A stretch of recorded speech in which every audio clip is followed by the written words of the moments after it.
Meanwhile, the Baron, with hands clasped behind his back, was pacing cheerfully to and fro, or seating himself on a chair for a moment or two before resuming his walk. Ever and anon, too, he would take a pinch of snuff, sneeze, and then take another pinch. As for light, it came from a single tallow candle, and even the said candle was a luxury permitted only on autumn and winter evenings, for in summer everyone contrived to rise and to go to bed by daylight, so that candles might be saved altogether. This was a practice which had arisen partly from custom and partly from economy. Of every commodity not produced at home, but requiring rather to be bought, the good folk of Oblomovka were extremely parsimonious, so that, although they would willingly slaughter a fine game fowl or a dozen young pullets for a guest's entertainment, not a raisin too much would be put into a pudding, and every face would whiten if the said guest should pour himself out a second glassful of wine. Very seldom, however, did such contretemps occur. Only the most abandoned of wretches would have done things like those, and guests of that kidney never obtained even admittance to Oblomovka. Local manners required that, what though twice or thrice invited to partake of a given dish or a given bottle of wine, the guest should not do so, since he was supposed to be aware that even the first invitation had conveyed a secret prayer that he would kindly abstain from the dish or bottle of wine after merely tasting of the same. Nor were 2 candles lit for every guest, since candles required to be bought in the town, and therefore, like all other purchased articles, were kept under lock and key by the lady of the house, and, with the candle ends, were counted before being stored away. In short, Oblomovka disliked disbursing hard cash, so much so that, however much a given article might be required, the money for it would be handed out with reluctance, however insignificant the sum. As for any considerable outlay, it was accompanied with groans, lamentations, and high words, since the Oblomovkins would suffer any kind of misfortune rather than part with their coin. For this reason the sofa in the drawing-room had long been in rags, and the leather on the Baron's armchair leather only by courtesy, since most of its cord and rope stuffing was now exposed, and only a single strip of the original covering clung to the back of the chair, the rest having, during the past 5 years, become split into strips and fallen away. For the same reason the entrance gates had sagged, and the veranda become rickety.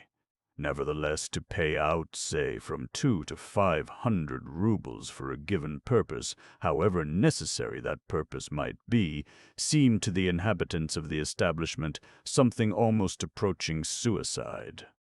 In fact, on hearing that a young landowner of the neighborhood had gone to Moscow and there paid 300 rubles for a dozen shirts, 25 for a pair of boots, and 40 for a waistcoat, it was on the occasion of the landowner's marriage, old Oblomov crossed himself and exclaimed with an expression of horror, "That young man ought to be clapped into prison."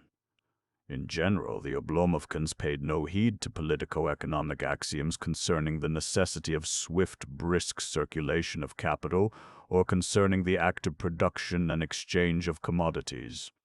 In the simplicity of their souls, they considered that the best theory, as well as the best practice with regard to capital, was to hoard it. On chairs in the drawing-room there would be seated snoring in different attitudes the gentry and customary intimates of the house.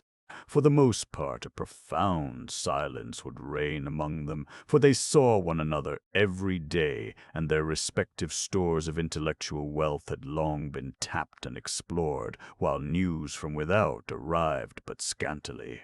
Indeed, amid the stillness, the only sound to be heard would be that of old Oblomov's heavy workaday slippers, the dull beat of the clock in its case, and the snapping of thread as one or another of the sewing party bit or broke off a piece. Perhaps after half an hour of this one of those present would yawn, then make the sign of the cross over the lips and murmur, "Lord, pardon me." Next someone would follow suit, and then a third, until the infectious desire to ventilate the lungs had gone the round of the company. Next, old Oblomov would approach the window, look through it, and say with a touch of surprise, "Only 5 o'clock, yet already it is dark in the courtyard." "Yes," someone would answer. "'Tis always dark by this time. The long evenings are beginning to draw in." In spring, contrariwise, the company would fall to expressing surprise and gratification at the thought that the long days were approaching.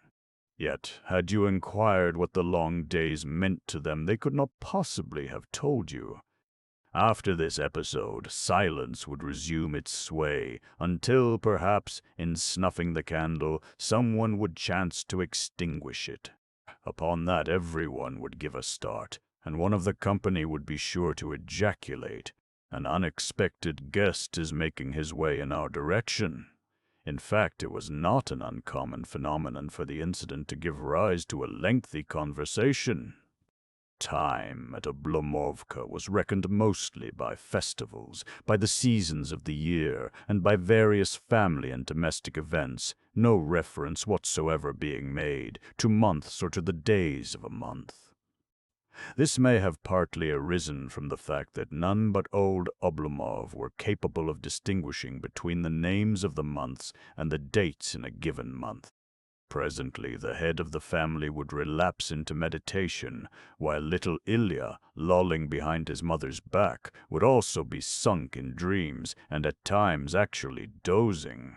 Suddenly, old Oblomov would, to take a typical incident, halt in the middle of his pacing and clap his hand anxiously to the tip of his nose, whereupon there would ensue some such dialogue as the following: "The master of the house, what on earth is the matter with me? See, someone must have passed away, for the tip of my nose is itching. His wife, good Lord, why should anyone have passed away because the tip of your nose is sore? Someone has passed away only when the bridge of one's nose is hurting one. What a forgetful man you are, to be sure. Were you to say a thing like that before strangers, you would make us blush for you. The master of the house, but every part of my nose is hurting me. His wife, pain at the side of it means news to come. In the eyebrows, sorrow. In the forehead, a greeting. On the right side, a man. On the left side, a woman. In the ears, rain. In the lips, a kiss. In the whiskers, a present of something to eat. In the elbow, a new place to sleep in. And in the sole of the foot, a journey. And so forth, and so forth.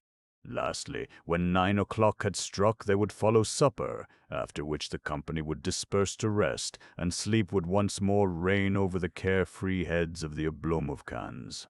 In his dream, Oblomov saw not only an evening spent in this manner, but whole weeks and months and years of such evenings.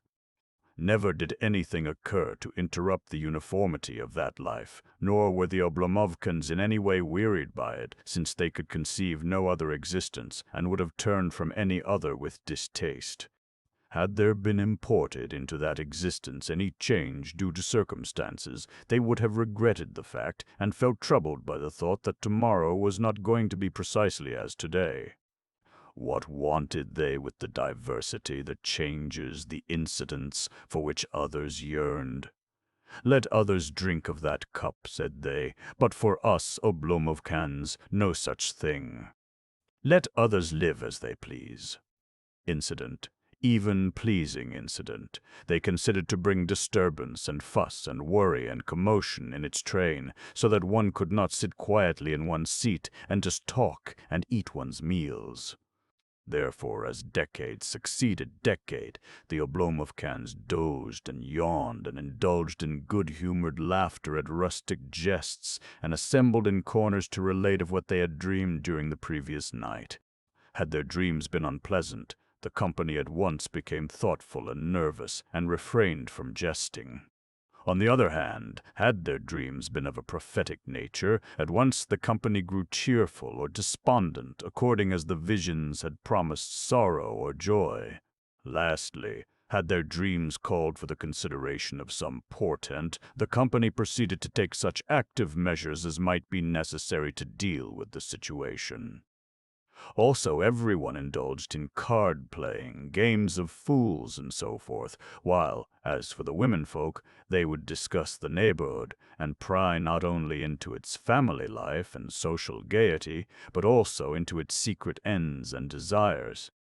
About these they would dispute, and then pass censure upon various persons, more particularly upon unfaithful husbands, and relate details of birthdays, christenings, name days, and dinner parties, with the lists of the invited and non-invited guests.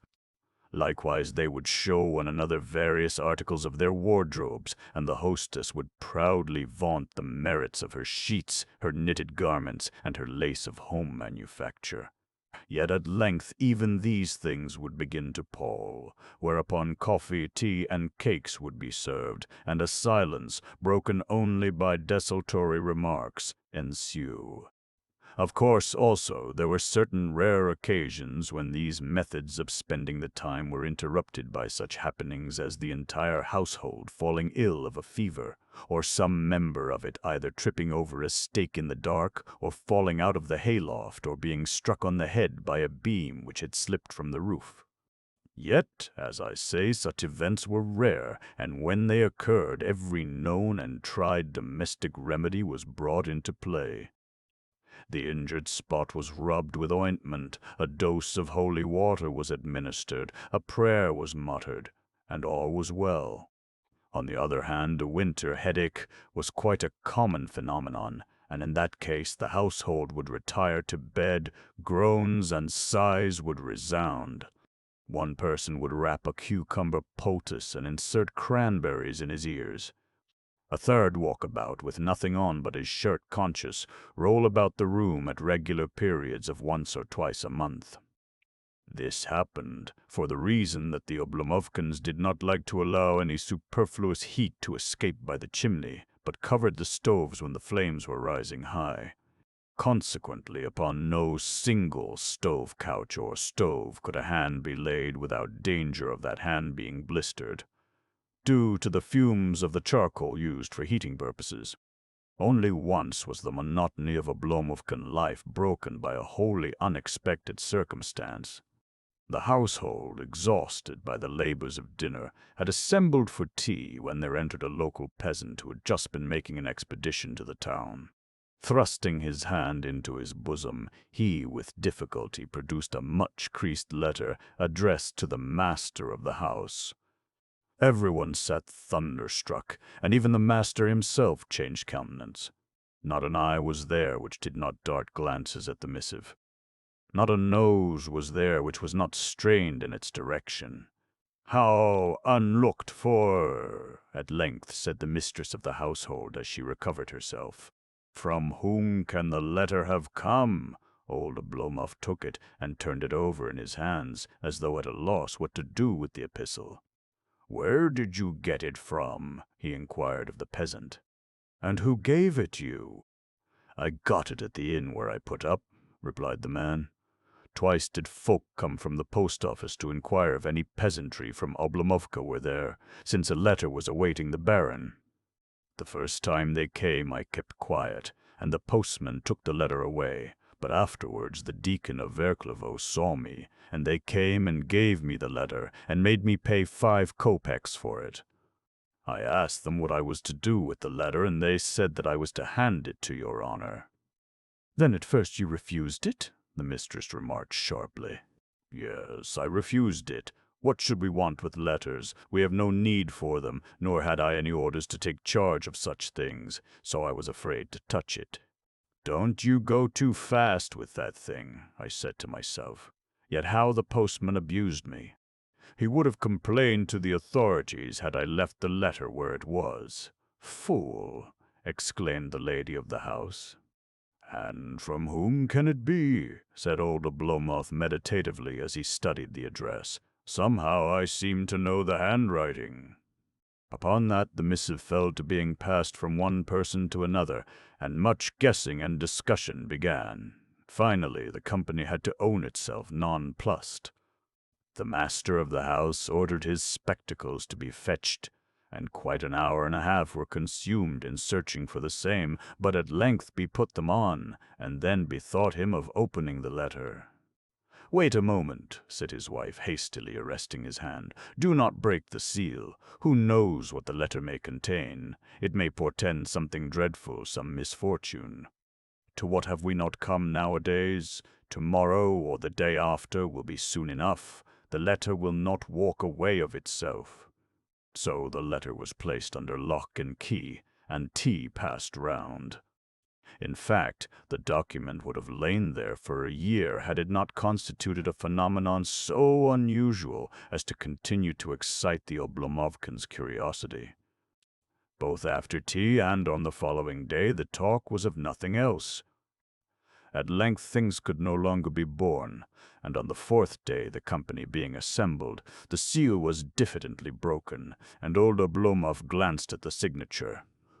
"Radishchev!" he exclaimed. "So the message is from Philip Matvich." From him, indeed," resounded on all sides.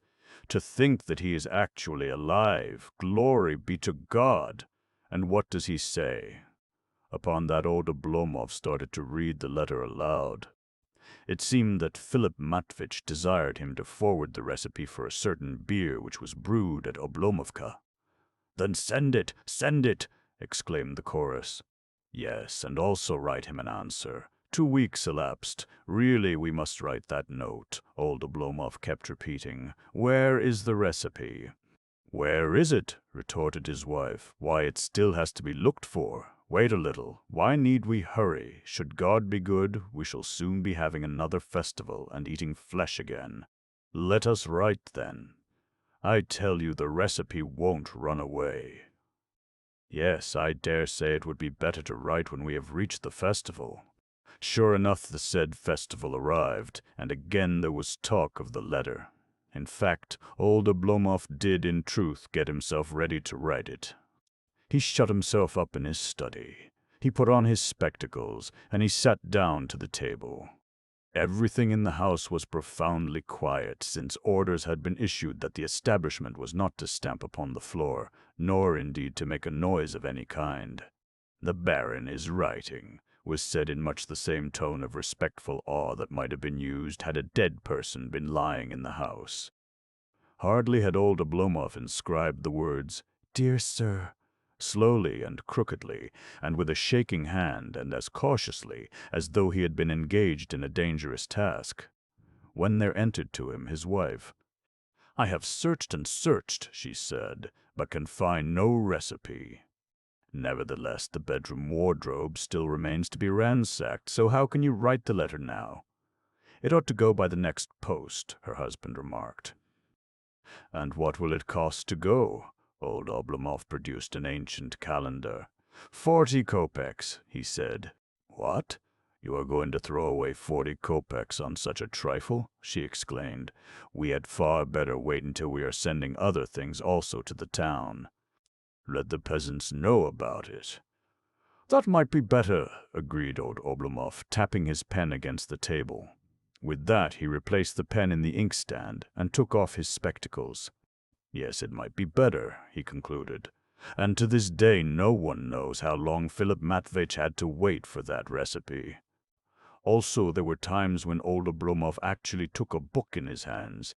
What book it might be he did not care, for he felt no actual craving to read. He looked upon literature as a mere luxury which could easily be indulged in or be done without, even as one might have a picture on one's wall, or one might not. One might go out for an occasional walk, or one might not. Hence, as I say, he was indifferent to the identity of a book, since he looked upon such articles as mere instruments of distraction from ennui and lack of employment. Also, he always adopted towards authors that half-contemptuous attitude which used to be maintained by gentry of the Ancien Regime, for, like many of his day, he considered a writer of books to be a roisterer, a ne'er-do-well, a drunkard, a sort of Merry Andrew. Also, he would read aloud items of intelligence from journals 3 years old, such items as, "It is reported from The Hague that On returning to the palace from a short drive, the king gazed at the assembled onlookers through his spectacles. Or, at Vienna, such and ambassador has just presented his letter of credentials. Again, there was a day when he read aloud the intelligence that a certain work by a foreign writer had just been translated into Russian. "The only reason why they go in for translating such things," remarked a small landowner who happened to be present, "is that they may wheedle more money out of us dvoriane." Squires, or gentry. Meanwhile, the little Ilya was engaged in journeying backwards and forwards to Stotz's school every Monday. When he awoke, he felt overcome with depression, should he happen to hear Vasika's rapping voice shout aloud from the veranda, "Antipka, harness the piebald, as the young baron has to drive over to the Germans!" Yes, then Ilya's heart would tremble, and he would repair sadly to his mother, who would know why he did so, and begin to gild the pill while secretly sighing to herself at the thought that she was to be parted from the lad for a whole week. Indeed, on such mornings he could scarcely be given enough to eat, and scarcely could a sufficiency of buns and cakes and pies and sweetmeats be made to take with him, the said sufficiency being based upon an assumption that at the Germans the pupils fared far from richly. "One couldn't overeat oneself there," said the Oblomovkans. "For dinner one gets nothing but soup, roast, and cabbage, for tea only cold meat, and for supper morgan-free."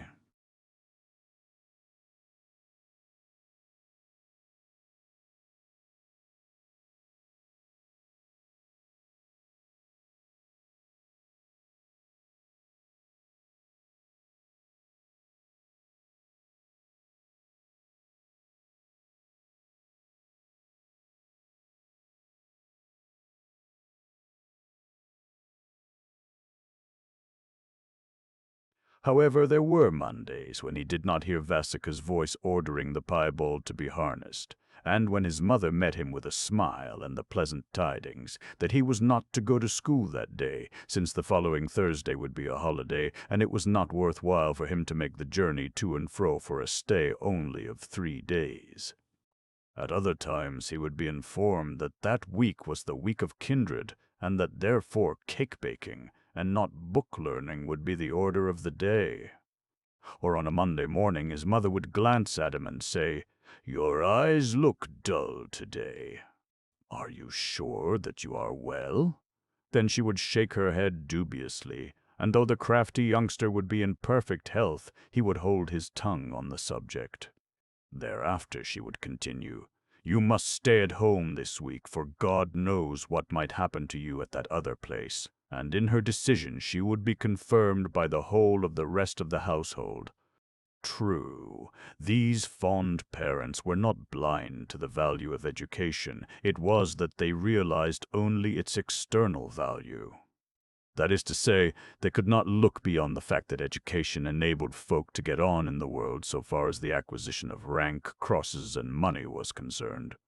Certain evil rumors had arisen regarding the necessity of learning not only one's letters, but also various branches of science which until now had remained unknown to the world of Oblomovka. But, as I say, the good folk of that place had only the dimmest, the remotest comprehension of any internal demand for education, and therefore desired to secure for their little Ilya only certain showy advantages, and no more. To wit, a fine uniform and the getting of him into the civil service. His mother even foresaw him become a provincial governor. Yet this, they thought, ought to be attained at as little cost as possible, and by means of a covert evasion of the various rocks and barriers which lay strewn about the path of enlightenment. Yes, those rocks and barriers, they said, must be walked around, not scaled. Learning must be assimilated lightly, and not at the cost of exhaustion both of body and mind. In their view, the process need be continued only until the little Ilya had obtained some sort of a certificate to the effect that he had been through a course of the arts and sciences. Week of the Dead. But to this Oblomovkan system old Stolz was wholly opposed, and probably his German persistency would have carried the day had he not had to contend with difficulties even in his own camp. That is to say, his son was accustomed to spoil young Oblomov by doing his exercises for him and prompting him in his translations. Also, young Oblomov could clearly discern the differences between his home life and life at school. At home, no sooner would he have awakened than he would find Zakhar standing by his bed. Even as the nurse had done, Zakhar would draw on for the lad his stockings and put on his boots, and if Master Ilya, now become a boy of 14, did not altogether approve of Zakhar's performances, he would nudge the valet on the nose with his toe. Moreover, should the boy at any time want anything, he had 3 or 4 servants to hasten to do his bidding, and in this fashion he never learnt what it was to do a single thing for himself. Yet in the end his parents' fond solicitude wearied him, for at no time could he even cross the courtyard or descend the staircase without hearing himself followed by shouts of "Where are you going to, Ilya?" or "How can you do that?" or "You will fall and hurt yourself." Thus, pampered like an exotic plant in a greenhouse, he grew up slowly and drowsily, and in a way which turned his energies inwards and gradually caused them to wither. Yet on rare occasions he would still awake as fresh and vigorous and cheerful as ever. He would awake feeling that an imp of mischief was egging him on to climb the roof, or to go and roll in a field, or to rush round the meadow where the hay was being cut, or to perch himself on the top of a fence, or to start teasing the farm dogs. In short, to take to running hither and thither and everywhere. At length the thing was no longer to be borne, no longer could he resist the imp's prompting. One winter's morning, capless, he leaped from the veranda into the courtyard, and thence through the entrance gates. Thereafter, rolling a snowball hastily in his hands, he darted towards a crowd of boys. The fresh air cut his face, the frost nipped his ears, his mouth and throat felt choked with cold, but in his breast there was a great joy. He rushed forward as fast as his legs could carry him. He shouted and he laughed. In 2 seconds he was in the thick of the boys. One snowball he threw, it achieved a miss. A second snowball he threw, it achieved the same, and just as he was seizing a third, his face became converted into one large clot of snow. He fell and, being unused to falling, hurt himself, yet still he laughed merrily, though the tears had sprung to his eyes. Behind the knot of youngsters ran 2 dogs, pulling at their clothes, for, as everyone knows, dogs cannot with equanimity see a human being running. Thus the whole gang sped through the village, a noisy, shouting, barking crew. At length the lads were caught, and justice was meted out, to one on the head, to a second on the ears, to a third on the rump. Also, the fathers of the culprits were threatened with retribution. As for the young baron, he was hastily thrust into a snatched-up greatcoat, then into his father's sheepskin, and, lastly, into a couple of quilts, after which he was borne homeward in triumph. The entire household had expected to behold him arrive in a moribund condition, and indescribable was his parents' delight on seeing him carried in both alive and unharmed. Yes, they gave thanks to God. They dosed the boy with mint and elderberry wine and raspberry syrup, and they kept him 3 days in bed, although the one thing that would have done him any good would have been to have let him go out again and play in the snow. Entering quietly, Zakhar tried to arouse the sleeper, but failed. Suddenly a loud laugh proceeded from the neighborhood of the door. Oblomov started up. "Stolz! Stolz!" he cried rapturously as he threw himself upon the newcomer. Part 2.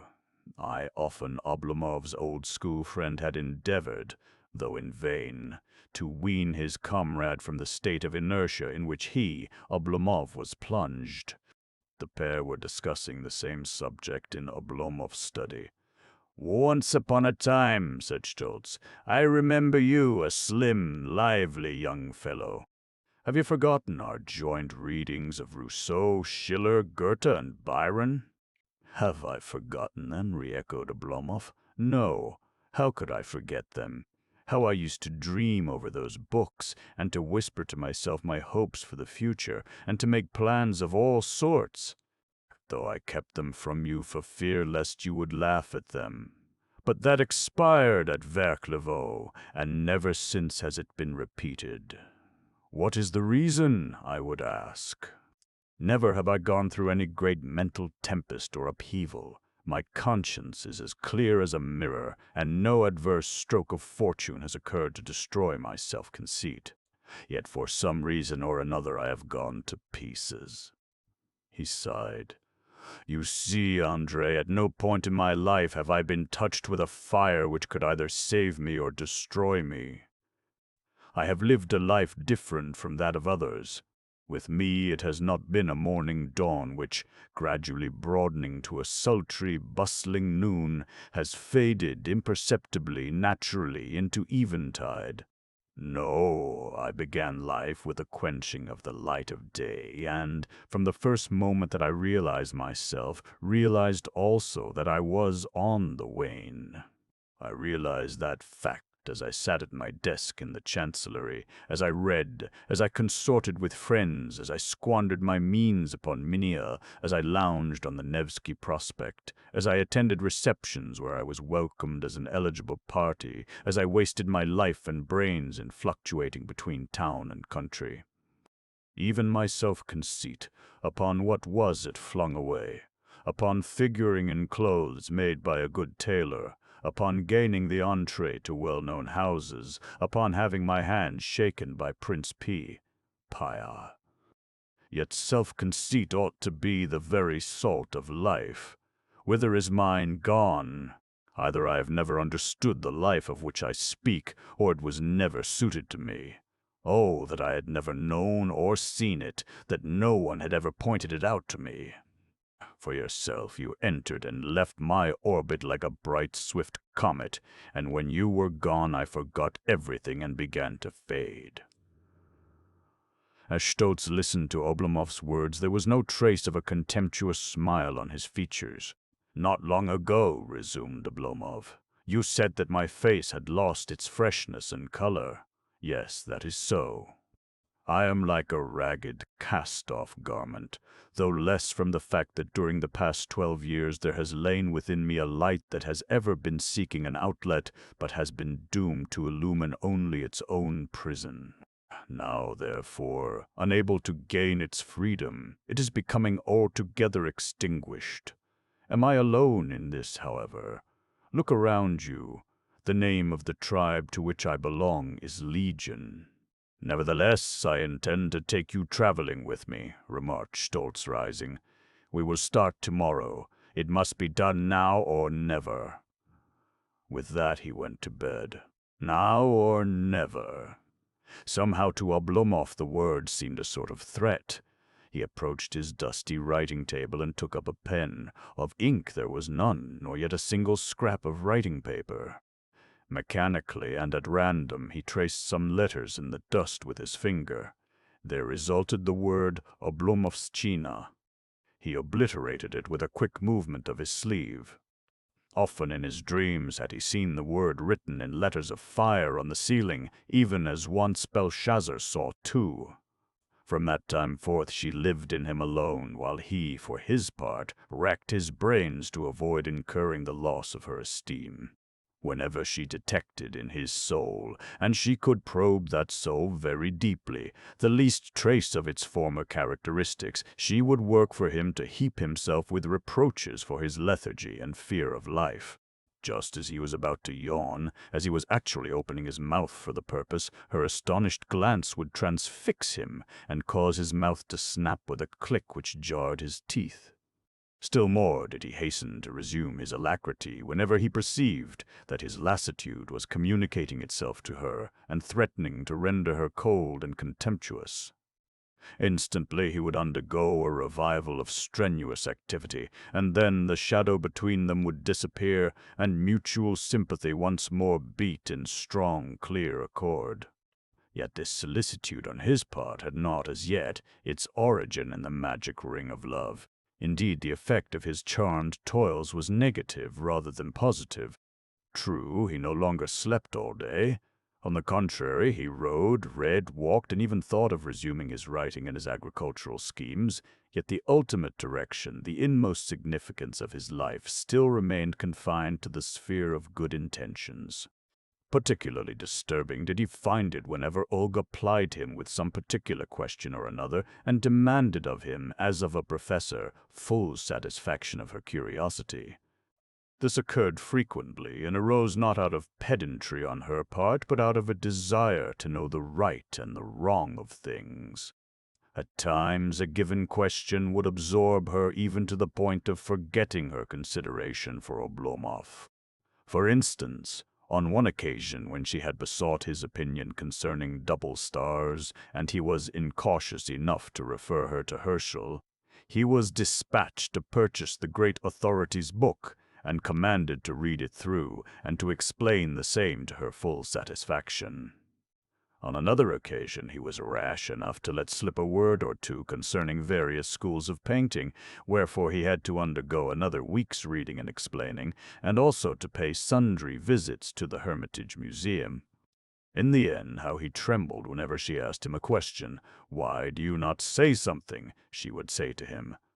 "Surely it cannot be that the subject wearies you." "No, but how I love you," he would reply, as though awakening from a trance, to which she would retort, "Do you really?" "But that is not what I have just asked you." On another occasion he said to her, "Cannot you see what is taking place in me? To me, speaking is a difficulty. Give me your hand, give me your hand. There seems to be something hindering me, something weighing me down. It is a something that is like the great rock which oppresses a man during deep sorrow, and, strangely enough, the effect of it is the same whether I happen to be sad or gay. Somehow my breath seems to hurt me as I draw it, and occasionally I come near to weeping. Yet, like a man overcome with grief, I feel that I should be lightened and relieved if I could weep. What, think you, is amiss with me?" She looked at him with a smile of happiness which nothing could disturb.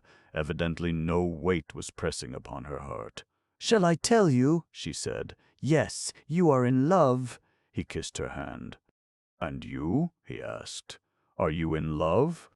"In love," she repeated. "I do not like the term for myself. I like you. That is better." "I like you?" he re-echoed. "But a mother or a father or a nurse or even a dog may be liked.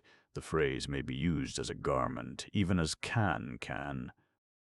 Even as can an old dressing-gown," she suggested with a smile.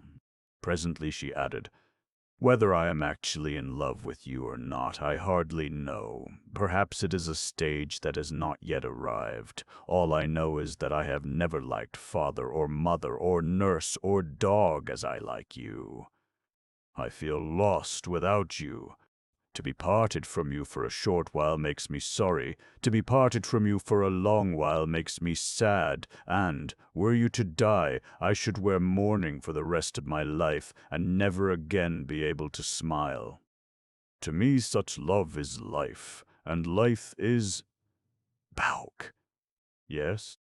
Is a duty, an obligation. Consequently, love also is a duty. God has sent me that duty and has bid me perform it." As she spoke, she raised her eyes to heaven. Who can have inspired her with these ideas? Oblomov thought to himself. Neither through experience, nor through trial, nor through fire and smoke can she have attained this clear, simple conception of life and of love. "Then, since there is joy in life, is there also suffering?" he asked aloud. "I do not know," she replied.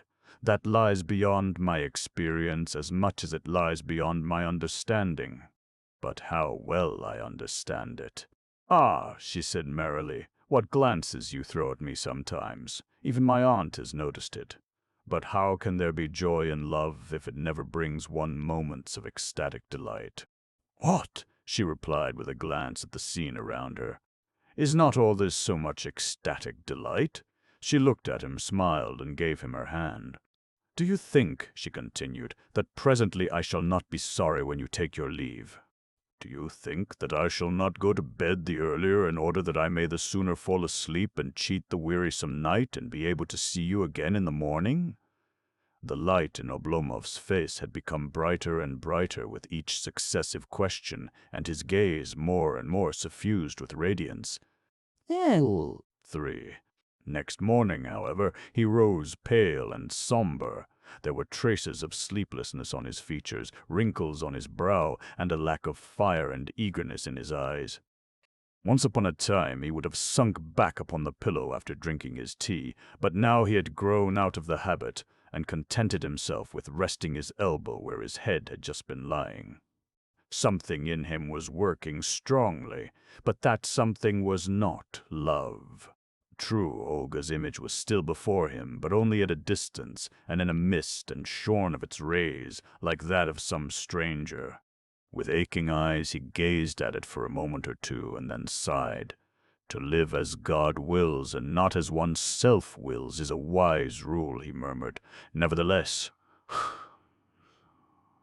clearly that is so, presently he went on. Otherwise one would fall into a chaos of contradictions such as no human mind, however daring and profound, could hope to resolve.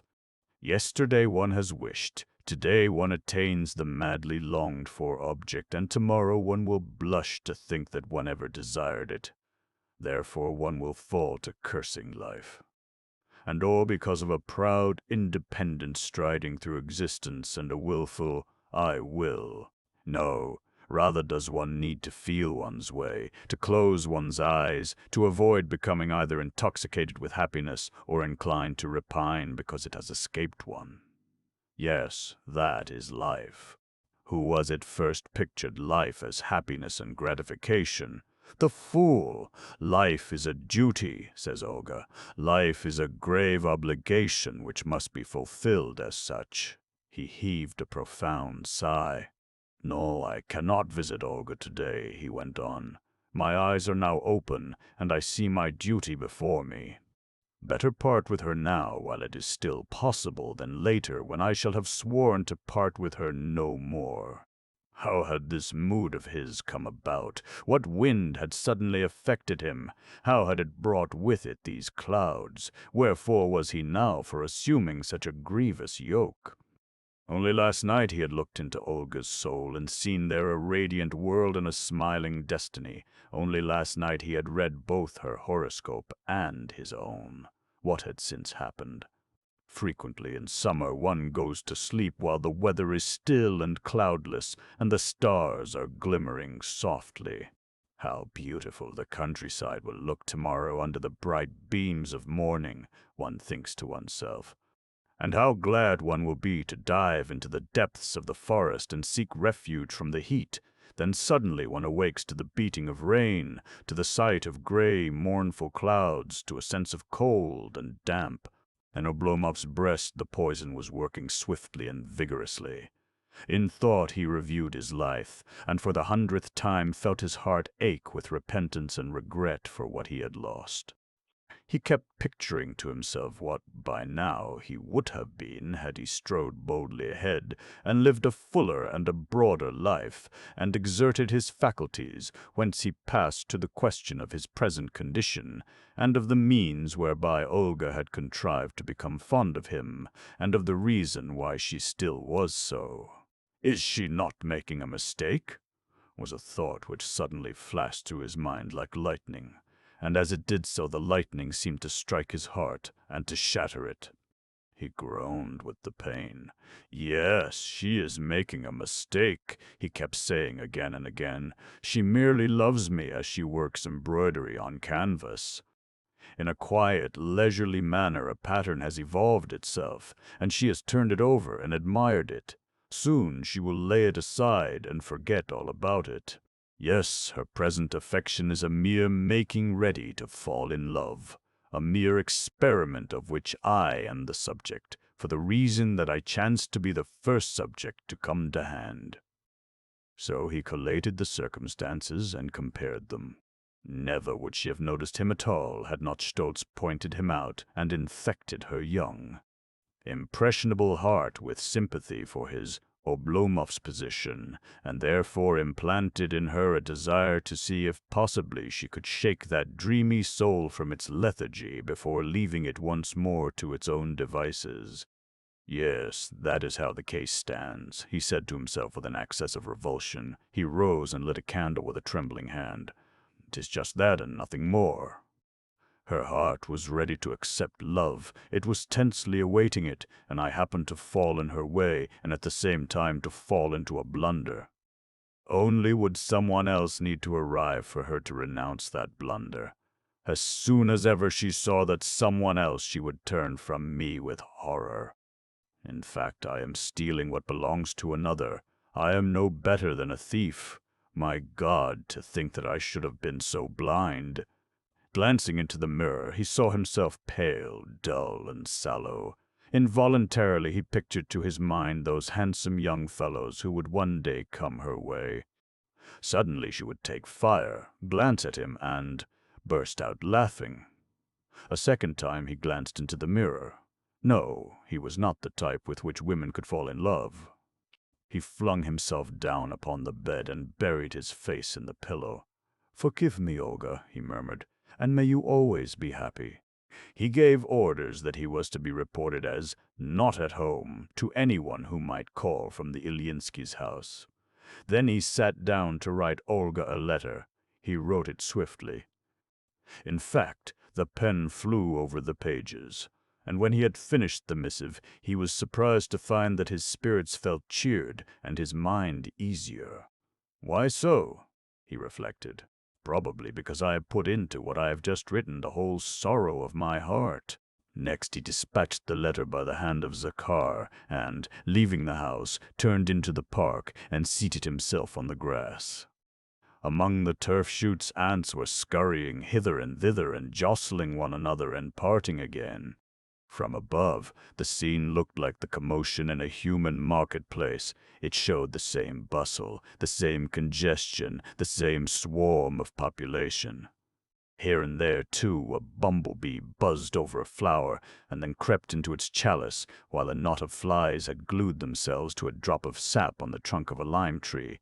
In the foliage a bird was repeating an ever-insistent note, as though calling to its mate, and a couple of butterflies were tumbling through the air in a giddy, fluttering, intricate movement which resembled a waltz. Everywhere from their herbage strong scents could be detected arising. Everywhere there could be heard a ceaseless chirping and twittering. Suddenly he saw Olga approaching. Walking very quietly, she was wiping her eyes with a handkerchief as she did so. He had not expected those tears. Somehow they seemed to sear his heart. He rose and ran to meet her. "Olga! Olga!" were his first tender words. She started, looked at him with an air of astonishment, and turned away. He followed her. "You are weeping," he said. "Yes, and you have made me do so," she replied, while her form shook with sobs. "But it is beyond your power to comfort me. That miserable letter," he ejaculated, suddenly becoming full of remorse. For answer she opened a basket which she was carrying, took from it the letter and handed it to him. "Take it away," she said. "The sight of it will only make me weep more bitterly." He stuffed it silently into his pocket and, with head bent, seated himself beside her. "Give me credit for good intentions," he urged. "In any case, the letter was evidence only of my care for your happiness, of the fact that I was thinking of it in advance and was ready to sacrifice myself on its account. Do you think that I wrote the message callously, that inwardly I was not shedding tears the whole time? Why should I have acted as I did?" "Why indeed?" she interrupted. "For the reason that you wished to surprise me here and to see whether I was weeping and how bitterly. Had you really meant the letter as you say, you would be making preparations to go abroad instead of meeting me as you are now doing. Last night you wanted my 'I love you,' today you want to see my tears, and tomorrow, I dare say, you will be wishing that I were dead. How can you wrong me like that? Believe me, I would give half my life to see smiles on your face instead of tears. Yes, now that you have seen a woman weeping on your account. But no, you have no heart. You say that you had no desire to make me weep. Had that been so, you would not have acted as you have done." "Then what ought I to do?" he asked tenderly. "Will you let me beg your pardon?" "No, only children beg pardon, or persons who have jostled someone in a crowd. Moreover, even when granted, such pardon is worth nothing. But what if the letter should be true and your affection for me all a mistake?" he suggested. "You are afraid, then? You are afraid of falling into a well? You are afraid lest some day I should hurt you by ceasing to be fond of you? Would I could sink into the ground," he reflected. The pain was increasing in proportion as he divined Olga's thoughts. "On the other hand," she went on, "suppose you were to weary of love, even as you have wearied of books, of work, and of the world in general. Suppose that, fearing no rival, you were to go to sleep by my side as you do on your sofa at home, and that my voice were to become powerless to wake you. Suppose that your present swelling of heart were to pass away, and your dressing gown come to acquire more value in your eyes than myself. Often and often do such questions prevent my sleeping, yet I do not on that account trouble you with conjectures as to the future.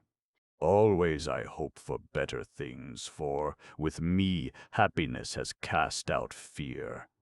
Only for one thing have I long been sitting and waiting, namely, for happiness, until at length I had come to believe that I had found it, even if I have made a mistake, at least this," and she laid her hand upon her heart, "does not convict me of guilt. God knows that I never desired such a fate, and I had been so happy," she broke off abruptly. "Then be happy again," urged Oblomov. "No. Rather go you whither you have always been wishing to go," she said softly. "You are wiser than I am," he murmured, twisting a sprig of acacia between his fingers. "No, I am simpler and more daring than you. What are you afraid of? Do you really think that I should cease to love you?" "With you by my side, I fear nothing," he replied. "With you by my side, nothing terrible can fall to my lot." Part 3. "Aye!" Oblomov's face beamed as he walked home. His blood was boiling and a light was shining in his eyes. He entered his room, and at once the radiance disappeared as his eyes, full of disgusted astonishment, became glued to one particular spot. That particular spot was the armchair wherein was snugly ensconced Terentiev. "Why is it I never find you here?" the visitor asked sternly. "Why are you always gadding about? That old fool Zakhar has quite got out of hand. I asked him for a morsel of food and a glass of vodka, and he refused me both." "I have been for a walk in the park," replied Oblomov coldly. For the moment he had forgotten the murky atmosphere wherein he had spent so much of his life. And now, in a twinkling, Terentiev had brought him tumbling from the clouds.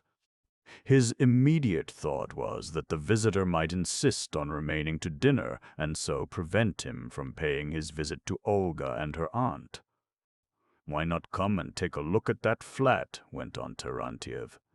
"Because there is no need," replied Oblomov, avoiding his interlocutor's eye. "I have decided not to move." "Not to move?" exclaimed Terentiev threateningly. "Not when I have hired the place for you and you have signed the lease?" This led Oblomov to remember that on the very day of his removal from town to the country villa, he had signed, without previously perusing it, a document which his present visitor had submitted to him.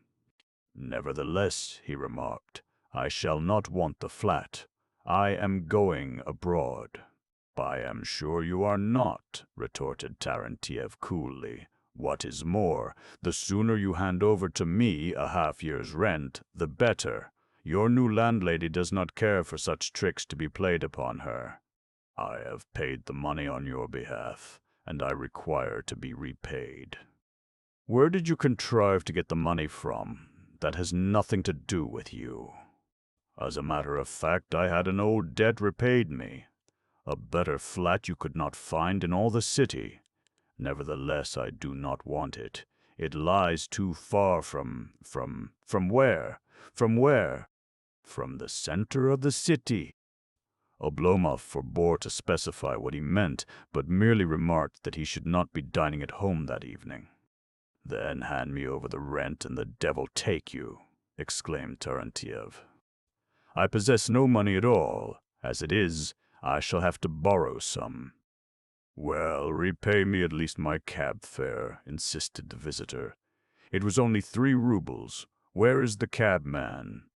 "Why has he charged you so much? I dismissed him long ago. I may add that the fare home is another 3 rubles. By the coach you could travel for half a ruble." However, Oblomov tendered Terentiev 4 rubles, which the man at once pocketed. "Also, I have expended some 7 rubles on your account," went on Terentiev. "Besides, you might as well advance me something towards the price of a dinner. Roadside inns are dear. As a rule, they fleece one of 5 rubles." Silently, Oblomov handed him another ruble, in the hope that the man would now depart, but Terentiev was not to be so easily shaken off. "And also you might order Zakhar to bring me a snack now," he said. "But I thought you intended to dine at an inn?" "Yes, to dine, but at the moment the time is 2 o'clock and no more." Oblomov issued the necessary orders. On receiving them, Zakhar looked darkly at Terentiev.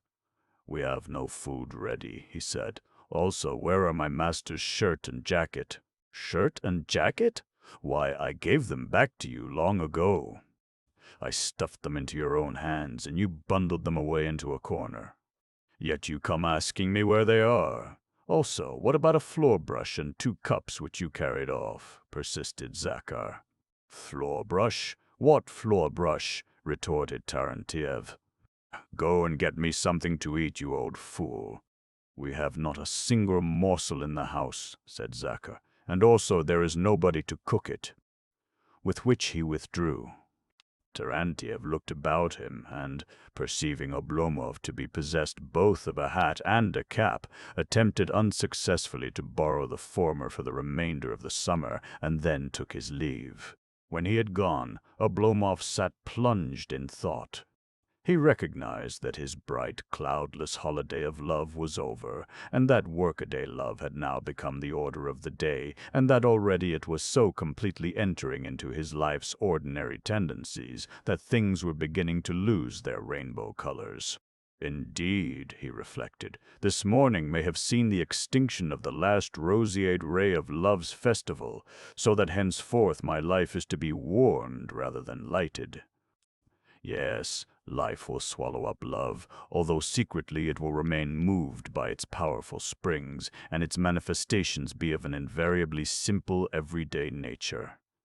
Yes, the poem is fading, and stem prose is to follow with a drab series of incidents which shall comprise a marriage ceremony, a journey to Oblomovka, the building of a house, an application to the local council, the laying out of roads, an endless transaction of business with peasants, a number of improvements, harvests, and so forth, the frequent spectacle of the bailiff's anxious face, elections to the council of nobles, and sundry sittings on the local bench.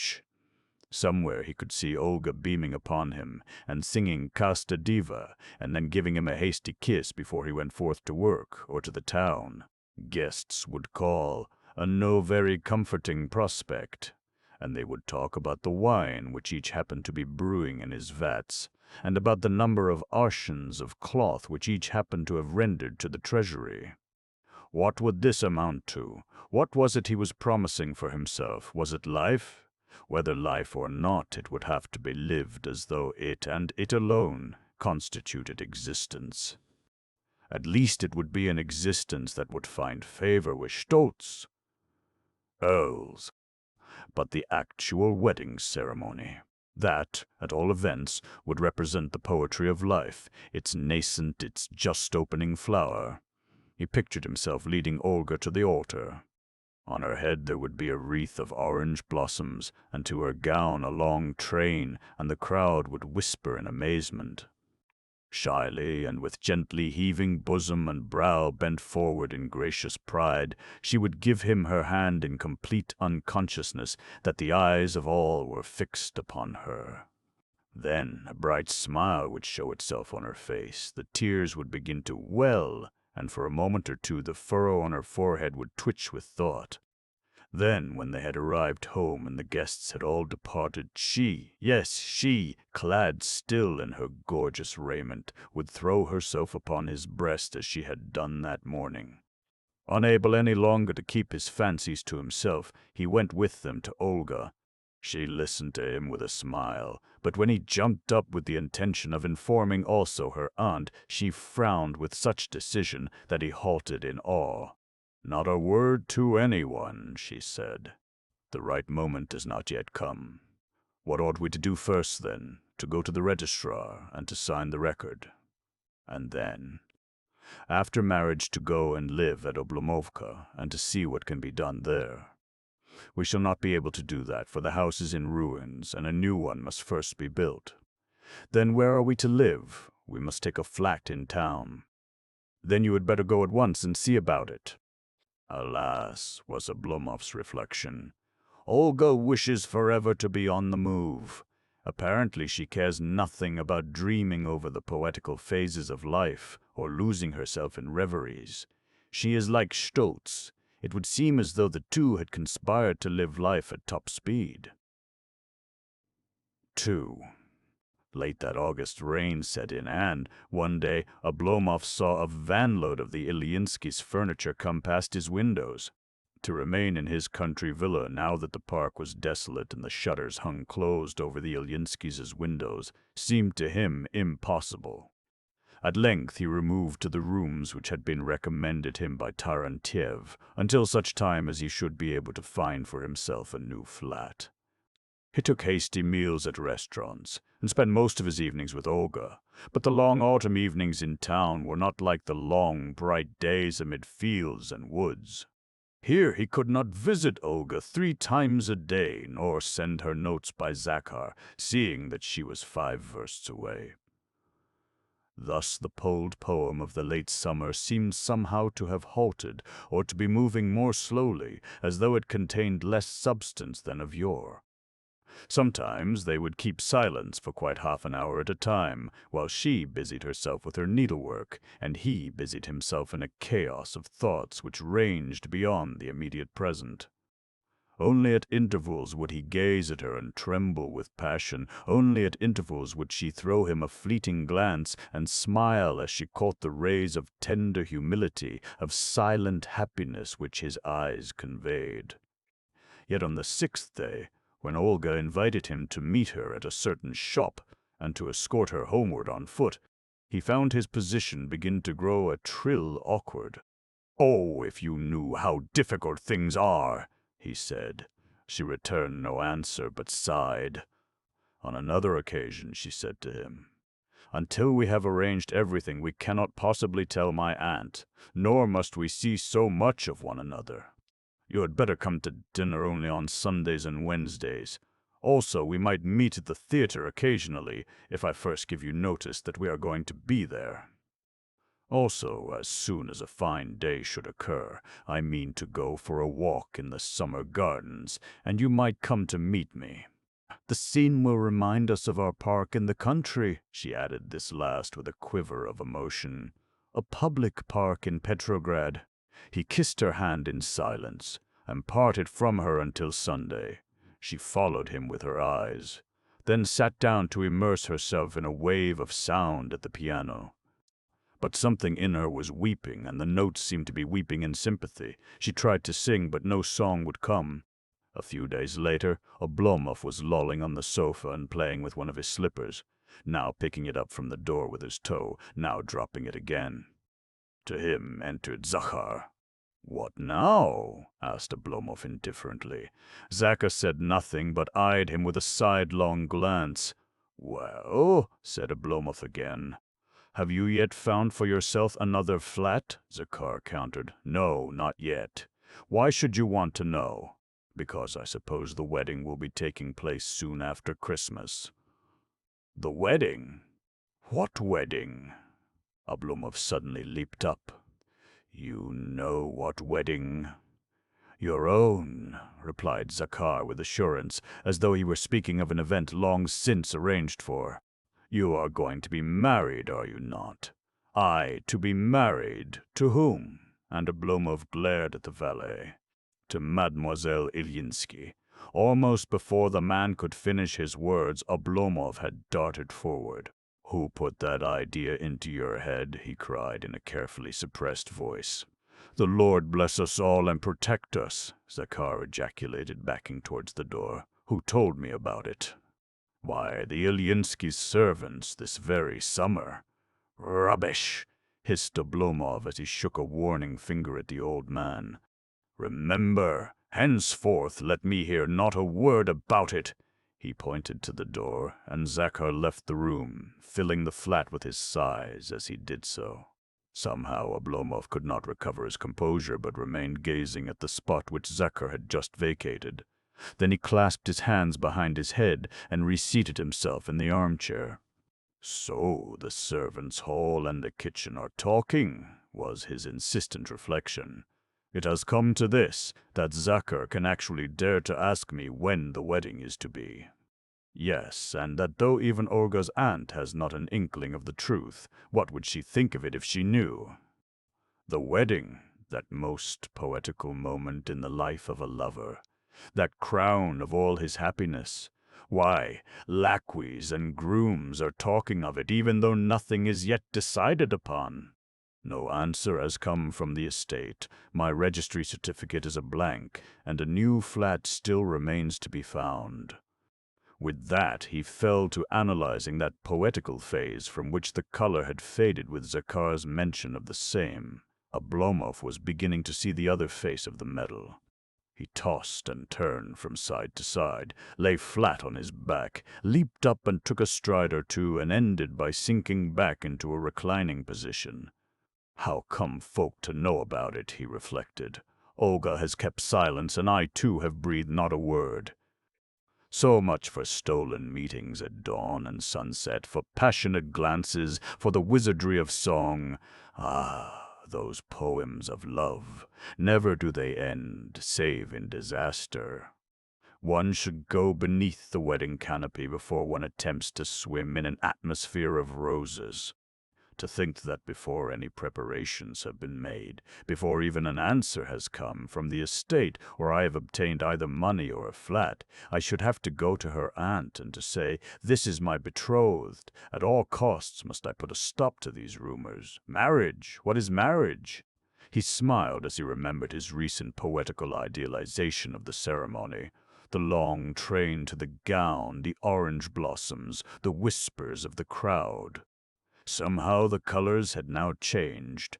The crowd now comprised also the uncouth, the slovenly Zakhar, and the whole staff of the Ilyinsky's servants' ball. Also, he could see a long line of carriages and a sea of strange, coldly inquisitive faces. The scene was replete with glimmering, deadly weariness. Summoning Zakhar to his presence, he again asked him how he had dared to spread such rumors. "For do you know what marriage means?" he demanded of his valet.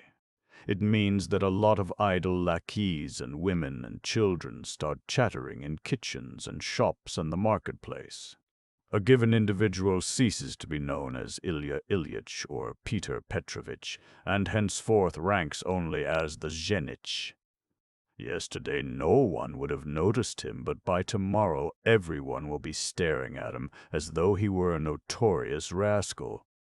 Neither at the theater nor in the street will folk let him pass without whispering, 'Here comes the zhenich.'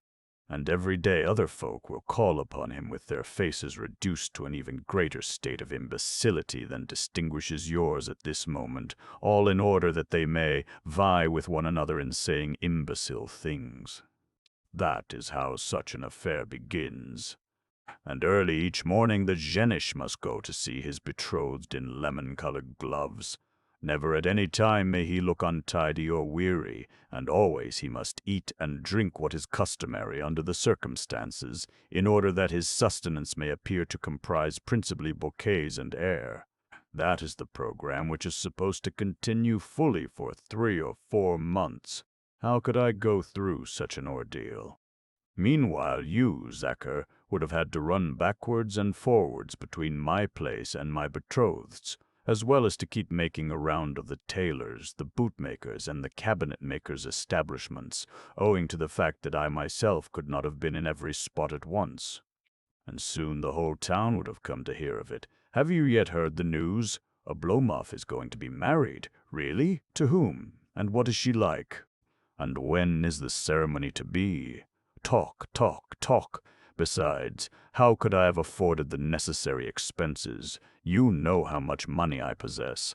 Have I yet found another flat? And am I not owing 1,000 rubles for this one? And would not the hire of fresh quarters have cost me 3,000 rubles more, considering the extra rooms which would have been required? And would there not have been the cost of a carriage and of a cook and so forth? How could I possibly have paid for it all?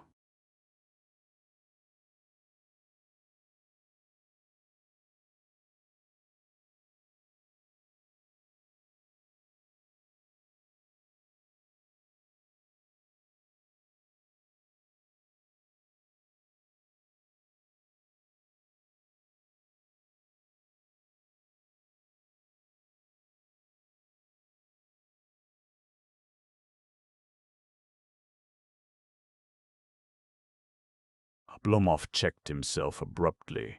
He felt horrified to think of the threatening, the uncomfortable vision which his imagination had conjured up. The roses, the orange blossoms, the glitter and show, the whispers of the crowd, all these had faded into the background. His fond dreams, his peace of mind alike were gone. He could not eat or sleep, and everything had assumed an air of gloom and despondency. In seeking to overawe Zacher, he had ended by frightening also himself, for he had stumbled upon the practical view of marriage and come to perceive that, despite nuptial poetry, marriage constitutes an official, a very real step towards a serious assumption of new and insistent obligations. Unable, therefore, to make up his mind as to what he should say to Olga when he next met her, he decided to defer his visit until the following Wednesday. Having arrived at this decision, he felt easier. 2 days later, Zacher entered the room with a letter from Olga. "I cannot wait until Wednesday," she wrote. "I feel so lost through these long absences from your side that I shall look to see you in the summer gardens at 3 o'clock tomorrow." "I cannot go," he thought to himself. The next moment he comforted himself with the reflection that very likely her aunt or some other lady would be with her, in which case he would have a chance of concealing his nervousness. Scarcely had he reached the gardens when he saw her approaching. She was veiled, and at first he did not recognize her. "How glad I am that you have come," she exclaimed. "I was afraid you would not do so."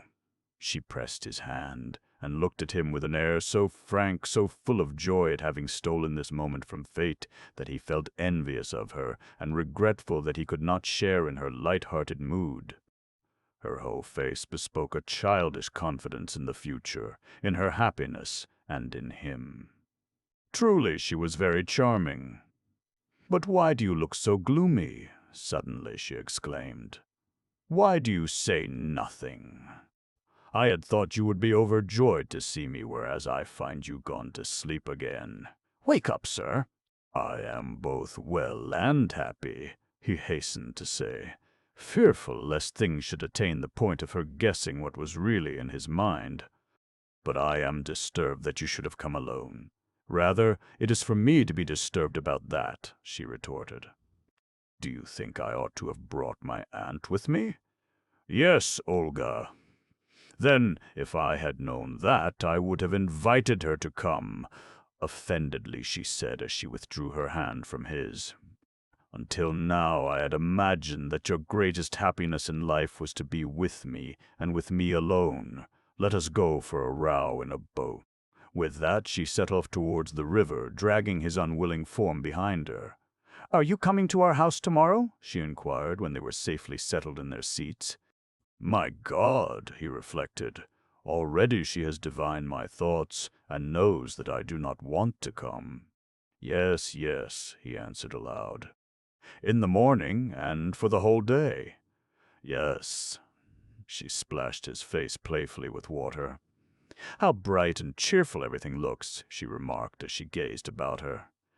Let us come again tomorrow. This time I shall come straight from home. Then you have not come straight from home today? No, but from a shop, from a jeweler's. Oblomov looked alarmed. Suppose your aunt were to find out, he suggested. Oh, suppose the Neva were to become dried up, and that this boat were to overturn, and that our house were suddenly to fall down, and that you were suddenly to lose your love for me. As she spoke, she splashed him again. Listen, Olga, he said when they had landed on the bank. At the risk of vexing and offending you, I ought to tell you something. What is it? Her tone was impatient. That we ought not to be indulging in these secret meetings. But we are betrothed to one another? Yes, dearest Olga, he replied, pressing her hands, and therefore we are bound to be all the more careful. I would rather be walking with you along this avenue publicly than by stealth. I would rather see the eyes of passers-by drop respectfully before you than run the risk of incurring a suspicion that you have so far forgotten your modesty and your upbringing as to lose your head and fail in your duty.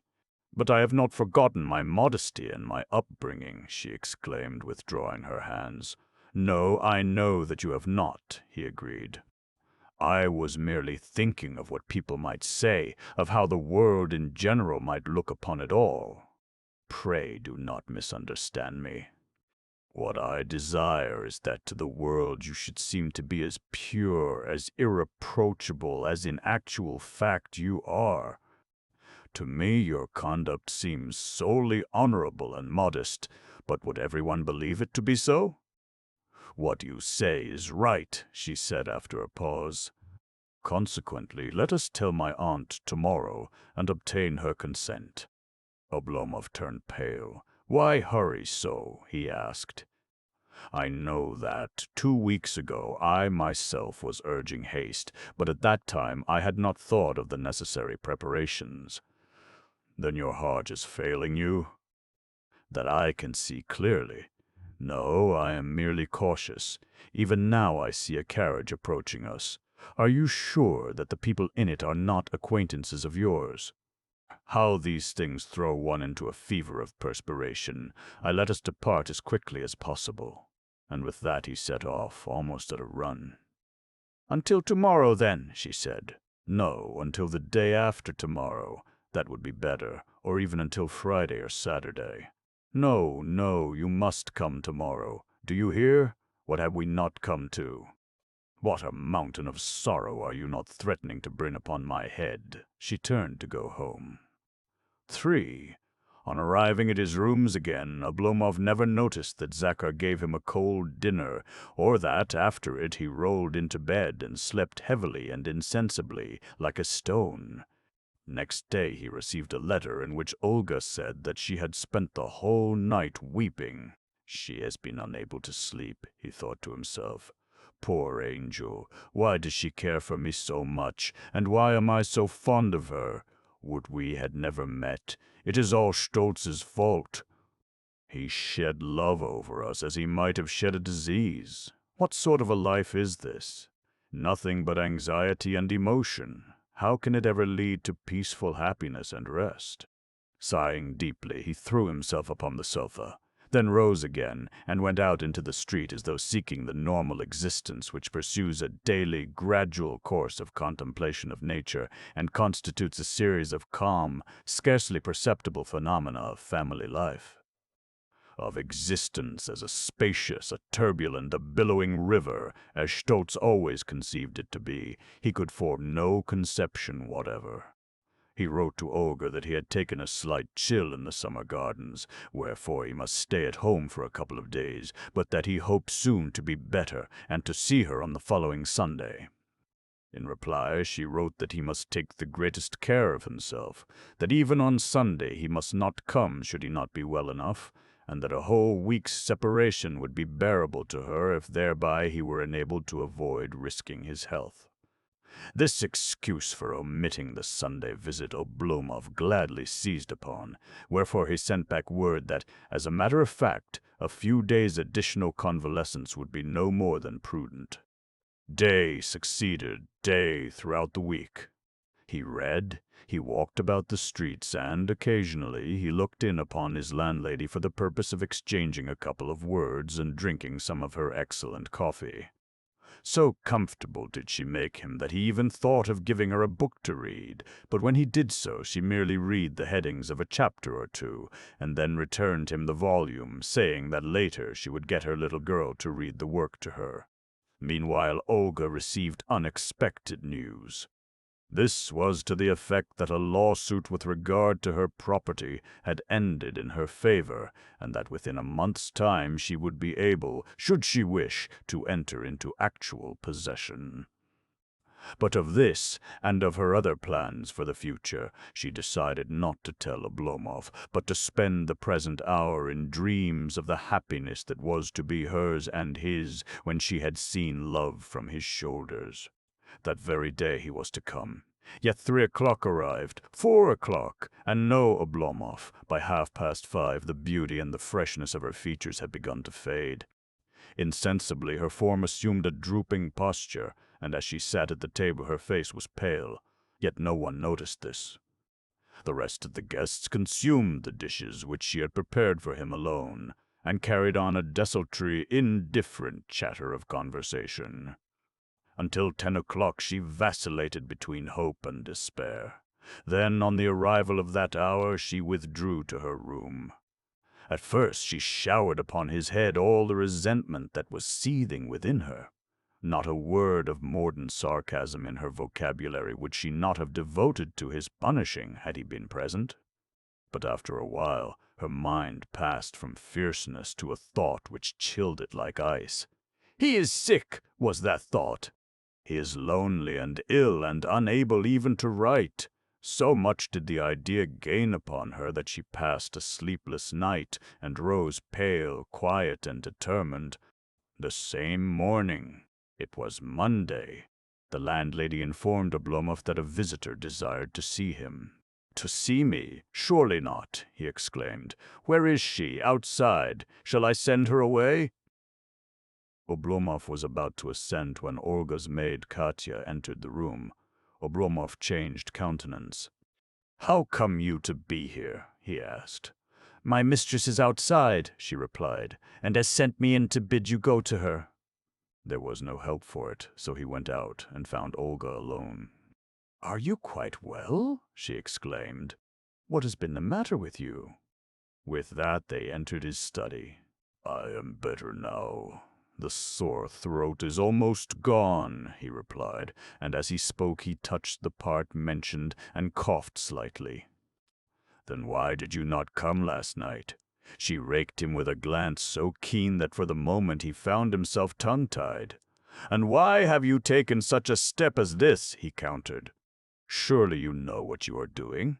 "Never mind," she retorted impatiently. "I do not believe you have been ill at all." "No?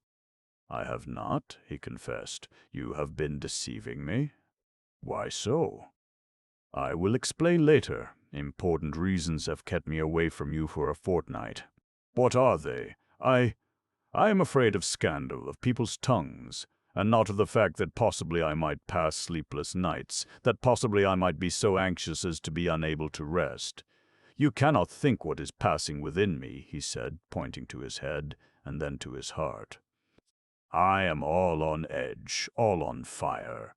With that he told her what Zakhar had said to him, and ended with a statement that, like herself, he could not sleep, and that in every glance he saw a question or a sneer or a veiled hint at the relations which might be existing between her and himself.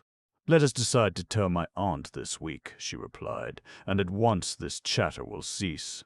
Had I not known you so well, I should scarcely have been able to understand the fact that you can be afraid of servants' gossip, yet not of making me anxious. Really, I cannot understand you." "Listen," presently she went on. "There is more in this than meets the eye. Tell me all that is in your mind." "What does it mean?" He looked at her, then kissed her hand and sighed. "What have you been doing during the past week or so?" she persisted as she glanced round the room. "What a wretched place you have got. The windows are small and the curtains dirty. Where are your other rooms?"